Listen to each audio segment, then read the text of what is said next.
성경에서 제일 지루한 부분 하면 딱 떠오르는 게 있죠? 바로 족보.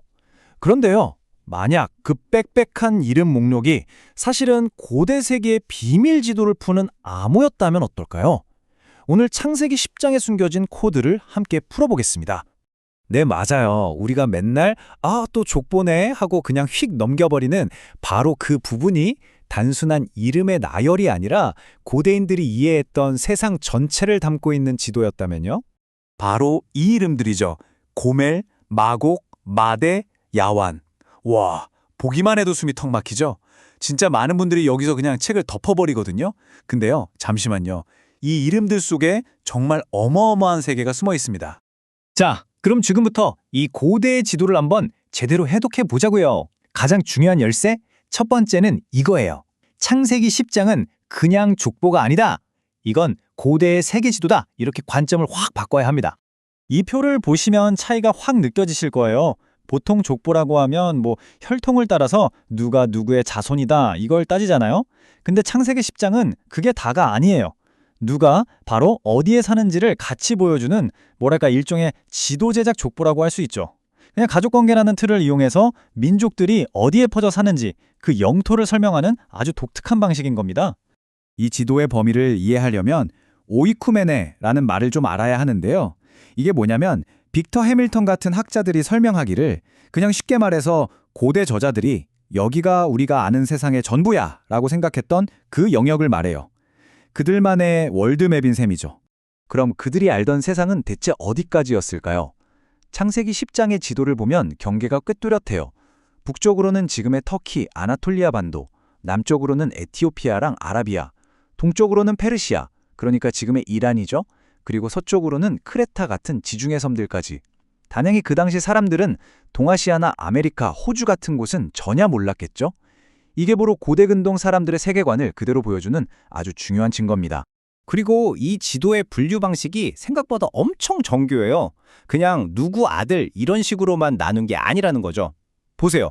그들이 사는 땅, 쓰는 언어, 그리고 사회 구조를 뜻하는 시족, 그러니까 미슈파, 또 정치적인 공동체인 나라, 즉 고위, 이렇게 여러 가지 기준을 다 합쳐서 민족들을 분류했다는 겁니다. 와, 진짜 체계적이지 않나요? 자, 이렇게 70여 개의 이름들이 쭉 나열되다가 갑자기 이 흐름을 딱 끊고 아주 흥미로운 인물이 불쑥 튀어나옵니다. 바로 미스테리한 인물 니무롯에 대한 이야기예요. 성경은 그를 이렇게 소개해요. 여호와 앞에서 용감한 사냥꾼 니무롯 같이. 이게 당시에는 속담처럼 쓰였다는 건데 이 한 문장만 봐도 그가 얼마나 대단한 인물이었는지 거의 하나의 아이콘이었는지 감이 오죠? 자, 니무롯이 어떤 인물인지 한번 정리해 볼까요? 그는 함의 손자고요. 세상에 처음 나타난 영웅이었어요. 근데 여기서 진짜 흥미로운 게 그의 이름이 우리가 반역하자 이런 뜻으로 해석될 수 있다는 거예요. 그리고 그는 시날 땅에 바벨, 에렉, 악갓 같은 도시들을 세운 최초의 왕국 건설자였죠. 한마디로 메소포타미아 문명의 그 강력한 힘, 왕권을 상징하는 그런 인물인 겁니다. 여기서 진짜 중요한 포인트. 이 족보 한가운데에 왜 뜬금없이 니무롯과 그의 도시 바벨 이야기가 들어갔을까요? 이건 절대 우연이 아니에요. 이건 바로 다음에 이어질 엄청난 사건을 미리 알려주는 아주 정교하게 설계된 복선, 즉 떡밥인 거죠. 자, 이제 오늘의 하이라이트입니다. 이 거대한 시간의 역설, 이 퍼즐을 맞춰볼 시간이에요. 왜 창세기 10장과 11장의 순서가 우리가 생각하는 것과 다를까? 이 문제를 풀어보겠습니다. 질문은 이거예요. 11장에서 바벨탑 사건 때문에 인류가 흩어지고 언어가 막 갈라졌다고 하잖아요? 근데 왜 바로 앞장인 10장에서는 이미 여러 민족이랑 언어가 있는 세상이 묘사되고 있는 걸까요? 뭔가 이상하죠? 원인보다 결과가 먼저 나온 느낌이잖아요? 하지만 이건 편집 실수가 아닙니다. 오히려 이건 정말 천재적인 문학적 장치라고 할 수 있어요. 저자가 일부러 시간 순서를 비틀어서 훨씬 더 크고 중요한 메시지를 던지고 있는 겁니다.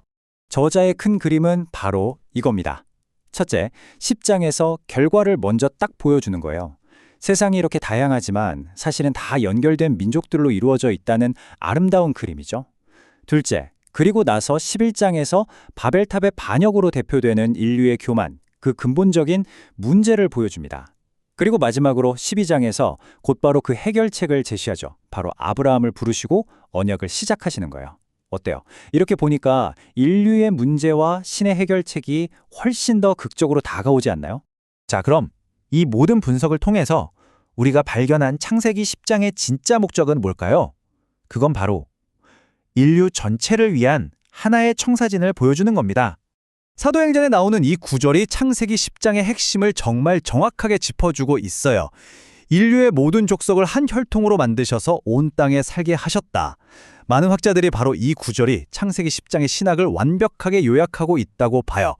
그래서 이 모든 걸 종합해보면 창세기 10장이 우리에게 주는 메시지는 크게 세 가지예요. 첫째, 우리가 쓰는 말도 다르고 사는 것도 다르지만 사실 모든 인류는 하나의 뿌리에서 나온 한 가족이라는 거. 둘째, 이 세상이 아무리 다양해 보여도 결국 한 분의 창조주 아래에 있다는 것. 그리고 마지막으로 정말 중요한 건데요.